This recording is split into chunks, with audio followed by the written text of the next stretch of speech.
Mis hermanos, buenos días. Les doy la bienvenida a cada uno de ustedes en este día. Qué bueno es poder estar una vez más en este lugar, ¿no? Vamos a abrir la palabra del Señor en el capítulo 14 de Apocalipsis, capítulo 14, versículos 1 al 5.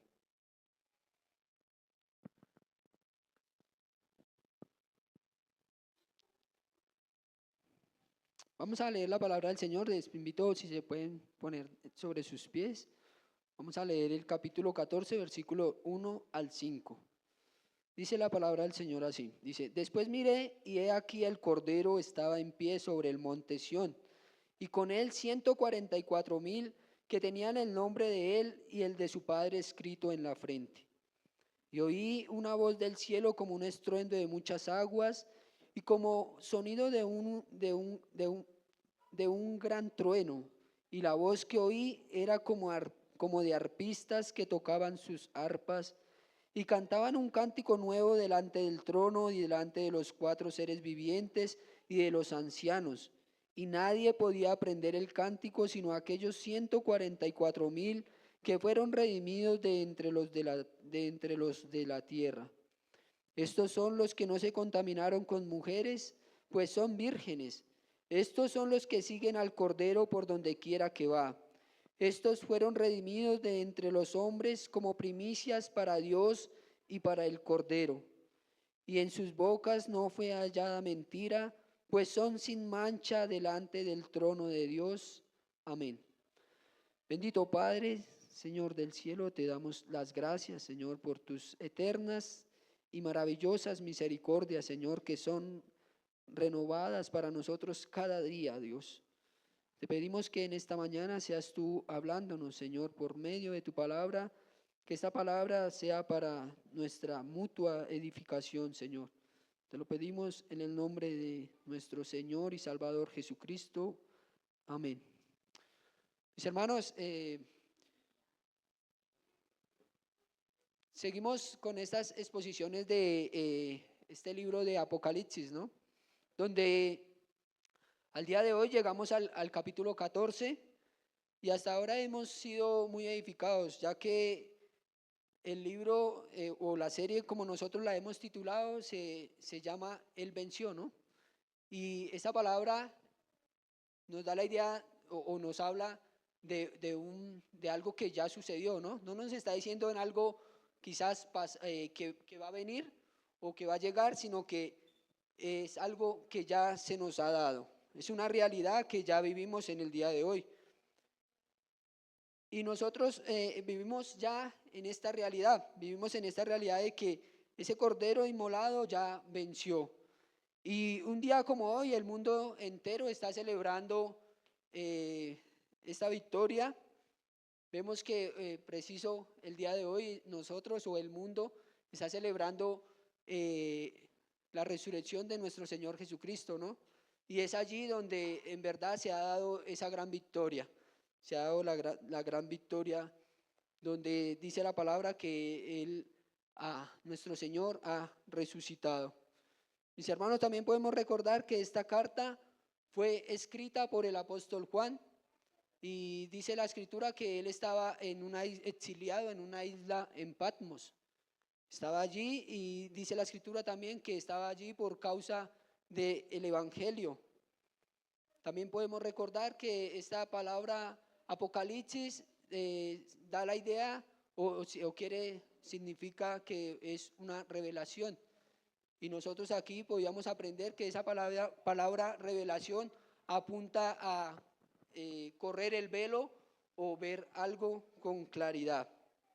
Esta carta fue enviada a una iglesia que se encontraba en el primer siglo y esta carta fue para animarles a ellos, para exhortarles a que no decayeran en su fe, a que su fe no menguara, sino que más bien recordaran que hay uno que está sentado en el trono y que tiene el control de todas las cosas, ¿no? Nosotros lo veíamos en el capítulo 4 y 5, que aquel que está sentado en el trono tiene el control de todas las cosas y que había un libro que nadie, decía Juan, que él lloraba porque no veía a nadie que fuera capaz de desatar esos sellos, Pero en el capítulo 5 nos dice que que aquel león que había sido presentado como cordero era el único que podía desatar esos sellos. Ya allí en adelante, en el capítulo 6, veíamos donde se empiezan a abrir estos sellos y las consecuencias de lo que esto va a traer para aquellos hombres. Pero el capítulo 6 termina con una gran pregunta, ¿no? El capítulo 6 termina diciendo que ¿quién podrá sostenerse en pie cuando venga la ira del Cordero? Inmediatamente entrábamos allí a algo que presentábamos como un paréntesis o un preludio, y el capítulo 7 da respuesta a esta pregunta.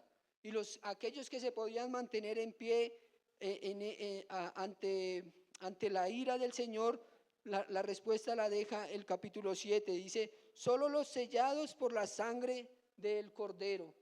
Aquellos son los únicos que se pueden mantener en pie en aquel día del juicio.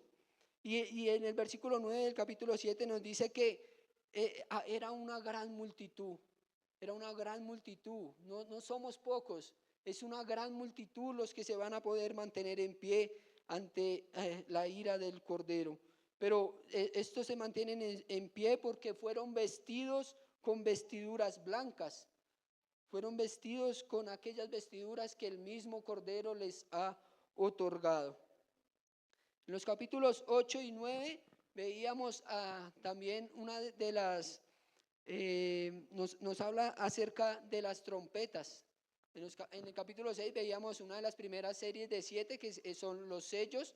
En el capítulo 8 nos va a hablar de la segunda serie de 7 que son las trompetas, y más adelante vamos a ver la tercera serie que vienen a ser las copas de la ira de Dios.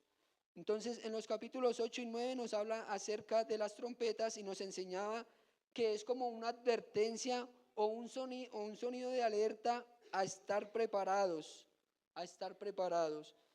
Y aunque el final del capítulo 9 nos vuelve a dar como una pregunta, en el capítulo 9 nos va a decir que aquellos hombres o muchos de los que la mayoría de ellos que se les ha anunciado el Evangelio no han creído. Dice, el capítulo 9 termina diciendo que y fueron desatados los 4 ángeles que estaban preparados. El 21, dice, y no se arrepintieron de sus homicidios, ni de sus hechicerías, ni de su fornicación, ni de sus hurtos. A pesar de que han tenido un sonido de alerta, como son las trompetas, o una advertencia, este capítulo termina diciendo que estos no se arrepintieron. Pero allí podemos ver también otra nueva esperanza, que es el capítulo 10. Dice que ese día no ha llegado, ¿no? Por lo tanto, el mandato que el Señor les hace allí a estos hombres a través del apóstol Juan es a que sigamos predicando el Evangelio, es a que sigamos llevando aquella buena noticia. Recordemos que el capítulo 10 nos decía que para nosotros llevar esa buena noticia lo que tenemos que hacer es comer ese libro, ¿no? Comernos este libro para poder anunciar esa palabra de verdad, esa palabra que da vida, esa palabra que llama a muertos a vida. Y el capítulo 11 termina con la 7ª trompeta, donde se nos muestra la victoria del Señor y la recompensa a sus escogidos y el juicio contra los que no creyeron, y todo pareciera terminar allí. Toda la historia pareciera terminar en este capítulo 11. Pero cuando entramos al capítulo 12, la historia parece empezar de nuevo. Nos muestra figuras como la mujer y el dragón, y aquella batalla que se ha dado desde el principio. El dragón queriendo destruir la simiente de la mujer, como nos dice la palabra en Génesis 3:15. Pero de allí pasamos también al capítulo 12, a 13, donde veíamos que aquellos que están bajo el servicio de aquellas bestias que presenta este capítulo 13, y mencionábamos que aquellas marcas o aquella señal no es algo literal como quizás muchos de nosotros llegamos a pensar que era una marca en la frente o en la mano. Quizás yo cuando empezaba o antes de llegar al cristianismo pensaba eso, ¿no? Que debíamos cuidarnos de de que no nos fueran a marcar en la frente o en nuestras manos. Pero cuando llegamos a este capítulo vemos que no significa algo literal como muchos de nosotros hemos llegado a pensar, sino que más bien es lo que en la manera de pensar que tiene el hombre. Recordemos que cada uno de nosotros o cada hombre actúa según lo que piensa, ¿no? Cada uno de nosotros actuamos según lo que pensamos. Y en contraste con un mundo malo descrito por las dos bestias, la siguiente visión que se presenta a los redimidos por la sangre del Cordero, la siguiente visión que presenta en el capítulo 14 es a los redimidos por la sangre del Cordero. Es a los redimidos por la sangre del Cordero. Por ello, el título del sermón para el día de hoy es El Cordero y su pueblo elegido. El Cordero y su pueblo elegido. Y el primer punto es la visión de los elegidos en la ciudad celestial. El segundo punto es ¿qué hacen estos elegidos? ¿Qué hacen estos elegidos? Y el tercer punto es el carácter de los elegidos. El pasaje para el día de hoy empieza diciendo, después miré. Nos quiere mostrar una secuencia de algo. Lo anterior que él había visto eran criaturas devoradoras. Ahora nos presenta y nos va a decir el texto, pero he aquí el Cordero en el monte Sión con un pueblo distinguido. Esta frase o estas palabras, he aquí, es un adverbio demostrativo para presentar al Cordero y a su pueblo. Nos dice que aquel Cordero está en pie como señal de victoria, de vencedor de la muerte. Y además que está en el monte Sión. En el tiempo de los reyes, el monte Sión era el lugar que el rey David había conquistado y era el lugar donde se representaba la presencia del Señor, donde muchos de aquellos judíos pensaban que si partían a otro lugar, la presencia del Señor no estaba con ellos, sino que solamente estaba en el monte Sión, en la ciudad de David. Pero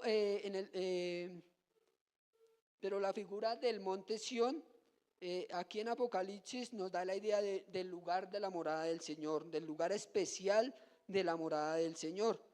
Y también nos habla del cielo o de la ciudad celestial, como lo presenta la misma escritura en Hebreos 12. Vamos a ver lo que nos dice la escritura acerca de esa ciudad celestial, de ese monte Sión, en Hebreos 12, 22 y 23. Dice, sino que os habéis acercado al monte Sión, a la ciudad del Dios vivo, Jerusalén la celestial, a la compañía de muchos millares de ángeles, a la congregación de los primogénitos que están escritos en los cielos, a Dios el juez de todos, a los espíritus de los justos hechos perfectos. Entonces allí podemos ver este monte Sión, ¿no? Es la ciudad celestial, la ciudad celestial. Pero allí mismo en esta ciudad también se encuentran aquellos 144,000 con una marca de él, con la marca del Cordero y la marca del Padre. Estos 144,000 son un número simbólico que representan la totalidad del pueblo del Señor, la iglesia de Cristo pasada, presente y futura, selladas con un símbolo de pertenencia. Y es un contraste con aquellos que veíamos en el capítulo 13, ¿no? Aquellos que veíamos en el capítulo 13 estaban marcados con el sello de la bestia, pero aquí en este capítulo aquellos 144,000 son aquellos que están sellados con el nombre del Cordero y el de su Padre, y el Cordero y el de su Padre. Entonces, mis hermanos, esta es la visión de aquellos que están en la ciudad celestial.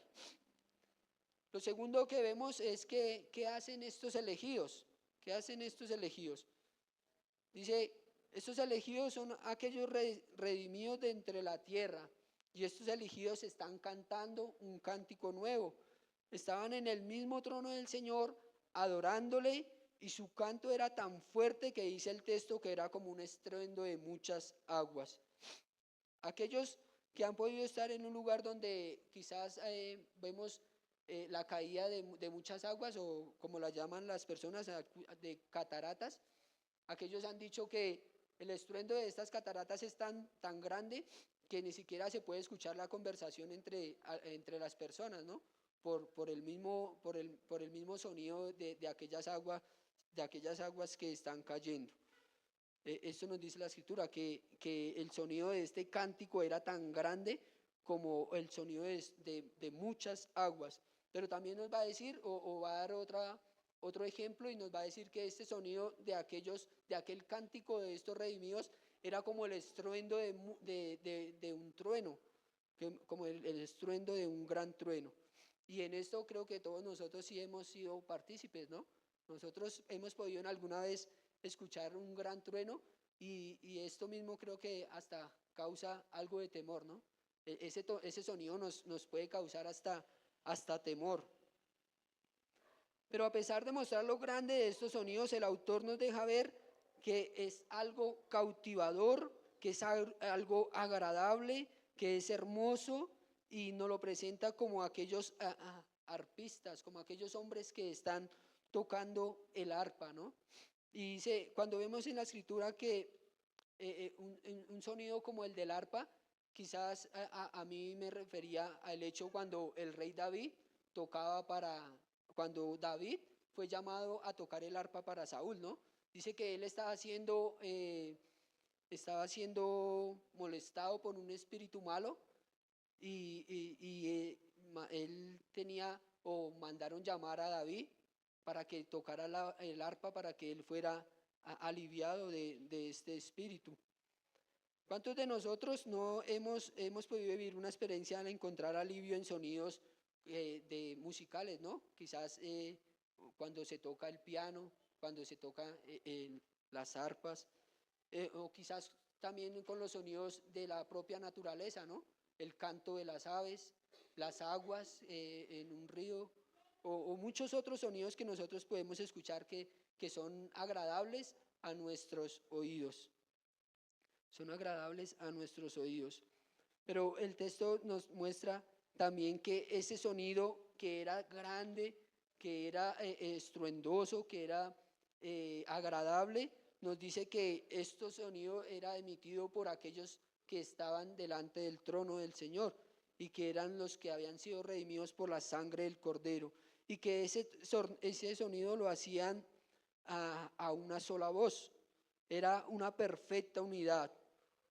En término musical se dice al unísono, para querer decir que todos canten a una sola voz. Más adelante en esta misma carta vamos a poder ver algo como esto. En Apocalipsis 19:5, el autor nos va a decir que cantando esa canción que nosotros mismos hemos cantado en este lugar, 19:6, dice que salía del trono una gran voz, como el estruendo de muchas aguas, como la voz de grandes truenos, y que todos decía aleluya. Nosotros hemos cantado esa canción acá, dice, salió del trono una voz que decía, alabad a nuestro Dios, todos sus ángeles. Y lo sorprendente de esto es que el mismo apóstol Juan se ve involucrado allí, ¿no? Dice la canción, y yo estaba con ellos cantando aleluya. Él se veía involucrado allí. Quizás a nosotros ver esto lo podemos ver también en esa manera futura. Nosotros algún día vamos a estar con todos los redimidos del Señor cantando esa canción, ¿no? Cantando, alabando el nombre de nuestro Dios. Pero también pensaba anoche, creo que nosotros nos hacemos partícipes de esta alabanza en lo que hacemos en los cultos. Cuando venimos acá y nos reunimos como lo hicimos hoy, cantando las alabanzas, todos estamos cantando a una voz, por lo tanto estamos siendo partícipes de esa alabanza, ¿no? Nos estamos viendo reflejados allí en estas alabanzas. Nosotros estamos siendo partícipes de este cántico nuevo, de este cántico nuevo. Y lo tercero que nos va a decir el texto es que las características de estos elegidos, las características de estos elegidos. Dice el texto que son los que no se contaminaron con mujeres, pues son vírgenes. Y aquí me llevaba a pensar ¿qué quiere decir esto? ¿Quiere decir que todos ellos son célibes, que no tuvieron esposa? ¿O quiere decir que tener esposa contamina al hombre? Creo que a esto no nos apunta la palabra, ¿no? Porque nosotros en el mismo Génesis vemos que el Señor Jesucristo, que vemos que Dios mismo fue el que le envió o le dio a Eva a Adán para que fuera su ayuda idónea. Entonces creo que no apunta a que seamos célibes o que no tenemos, o que el hecho de tener una esposa contamina al hombre. Entonces, ¿a qué se podría referir esto? Muchos estudiosos de la palabra nos enseñan que esta pureza sexual se refiere a hombres y mujeres puros, ya que no se hicieron participantes de la oración a dioses en los templos paganos por medio de toda clase de depravación sexual. Recordemos que en ese tiempo, o en el tiempo de la primera iglesia, allí en los templos se celebraban cultos a dioses paganos, ¿no? Y la forma que ellos lo hacían era con depravaciones sexuales, con orgías, muchas cosas que tenía que ver con lo sexual, pero era algo abominable. Y el apóstol Juan está diciendo a estos hombres que no se hicieron partícipes de estas abominaciones, no se hicieron partícipes de estos actos que celebraban aquellos hombres en aquellos templos paganos. Además, estos hombres y mujeres puros siguen al Cordero por donde quiera que va, dice el texto, ¿no? Son aquellos que siguen al Cordero por donde quiera que va. Y alguien también decía que para aquellos que quieren seguir al Cordero por donde quiera que va, también deben de tener en claro el camino que el Cordero transitó. El Cordero transitó, dice la Escritura nos muestra que fue hasta la muerte y que además no cayó, que además a pesar de ser blasfemado, cayó y no abrió su boca para defenderse. Que teniendo todo el poder, como él mismo lo dijo, que podía rogar a su padre para que le enviara 12 legiones de ángeles, no lo hizo, sino que siguió su camino que ya estaba escrito y sabía que tendría que ir hasta aquel madero. Aquellos que siguen al Cordero también, aquellos o nosotros que seguimos al Cordero también debemos tener en claro cuál es y hasta dónde debemos de ir. La palabra en Lucas 9:23 nos va a decir algo sobre esto. Lucas 9:23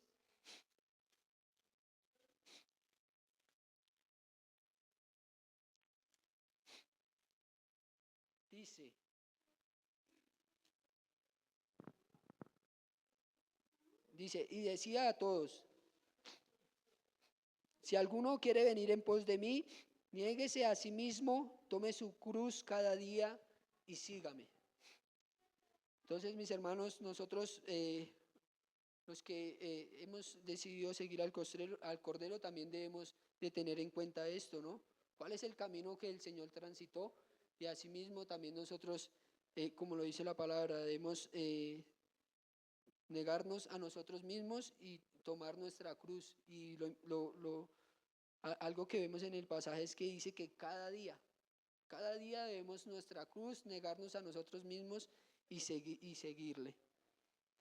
Y no solo los que oyen su voz le pueden seguir, solo aquellos que oyen su voz le pueden seguir. Eso también nos lo dice el apóstol Juan en capítulo 10, versículo 27.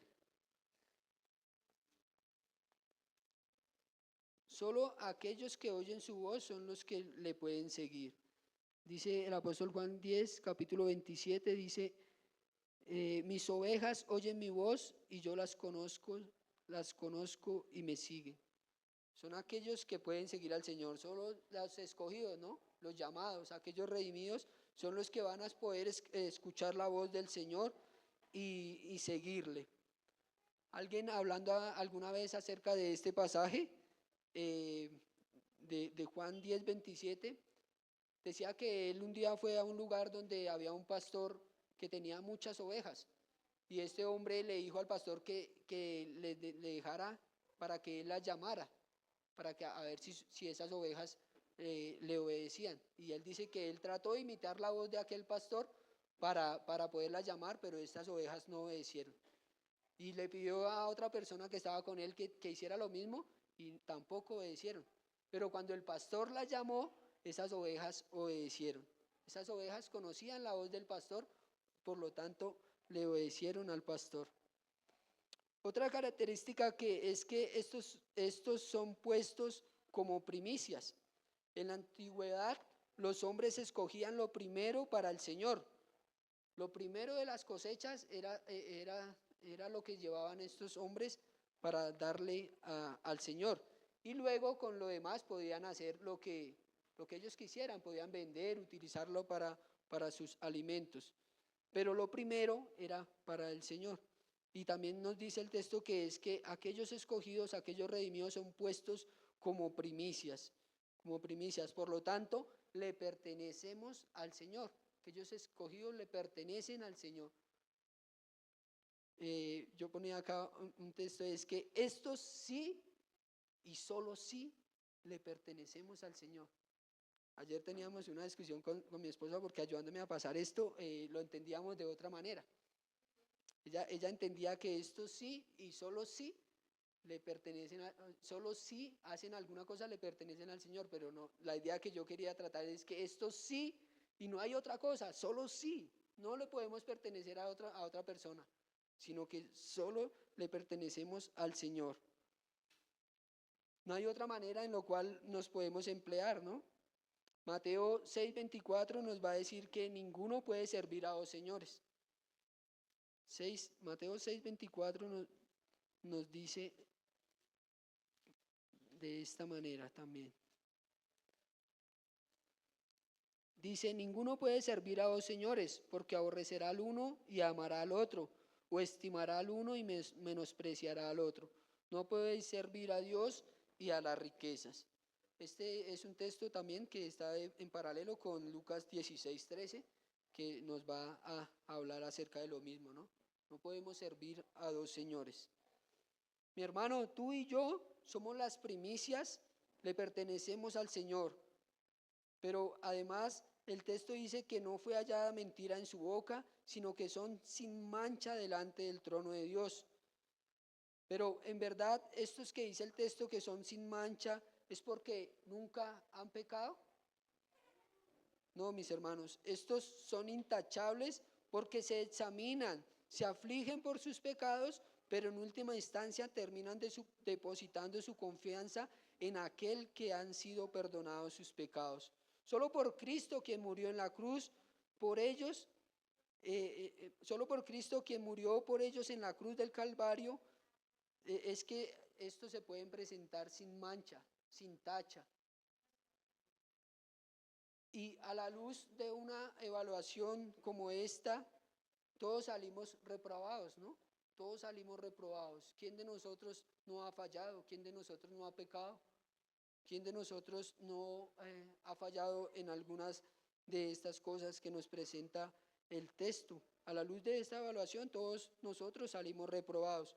La razón por la que ellos se encuentran allí, o la razón por la que nosotros mismos nos podemos encontrar allí, es por causa del Cordero. Y aunque hablemos de 144,000, lo que ellos hacen y sus marcas distintivas, toda la oración, toda la exaltación, todo el asombro y cuanto más podamos decir, en verdad recaen sobre el Cordero. Porque ¿quién es el que actúa en los hombres? ¿Quién es el que actúa en que una persona sea llamada y pueda vivir de una manera redimida, de una manera donde dé la gloria al Señor? Es el mismo Señor que ha obrado en cada uno de estos hombres y como lo ha obrado en cada uno de nosotros. Él es el que hace que todo esto sea posible. Él es quien nos escoge, Él es quien nos llama, Él es quien nos recompensa y aún sin haber mérito alguno, en cada uno de nosotros. En cada uno de nosotros. Por lo tanto, la gloria es para Él y podemos decir como dijo el apóstol Pablo, ¿no? En el capítulo 11, versículo 36 del libro de los Romanos, dice, porque de Él porque de Él, por Él y para Él son todas las cosas, a Él sea la gloria. Amén. Mis hermanos, esta es la razón por la que ellos cantan. Consideran su indignidad, su inmundicia, pero consideran la pureza del Señor y la bendición de que en Cristo han sido recibidos para poder buscar su rostro, para poder adorarlo por los siglos de los siglos. Por lo tanto, la pregunta para cada uno de nosotros en el día de hoy sería, ¿está usted representado entre estos 144,000? ¿Está usted buscando adorar al Señor con sinceridad? ¿Está usted buscando día tras día seguirle en medio de su debilidad? ¿Está usted con honestidad buscando limpiar cada mancha de imperfección que aún aparece de tiempo en tiempo a través de la sangre del Cordero? ¿Está usted buscando absolutamente ser dependiente a través de su obra consumada y de su perfecto sacrificio? ¿Está usted aferrándose a Él y solo a Él? ¿Está usted volviendo su rostro ante su presencia, aun cuando en ocasiones tiende a serle infiel, recordando que aunque nosotros somos infieles, Él permanece fiel? ¿Está usted encontrando en este glorioso Cordero su bendita y única esperanza? Que así sea para cada uno de nosotros. Y si este Cordero hoy todavía no es tu Salvador, ven a Él. Él ha prometido salvar a todo aquel que viene a Él. Quizás no has venido a Él porque no sabes de Él, ni lo que Él hizo a favor de pecadores como tú y como yo. Hoy los invito, mis hermanos, para que veamos a través de esta ventana su palabra, siendo recibidos por Él como aquel que recibió a su hijo después de estar extraviado. Recordemos esa preciosa escena donde donde aquel hijo que se ha ido, vuelve a casa y ve que su padre lo está esperando de brazos abiertos, ¿no? Él venía quizás con una motivación de ser un trabajador más en la casa del padre, pero el padre lo recibió como lo que él era, ¿no? Como su hijo. Así el Señor nos ha recibido a cada uno de nosotros, por lo tanto, que el Señor nos ayude a vivir para su gloria. Bendito Dios y Padre, te damos muchas gracias, Señor. Gracias porque tu palabra nos alienta, porque tu palabra nos muestra, Señor, la verdadera esperanza, Señor. Sabemos que no son nuestros méritos, Señor.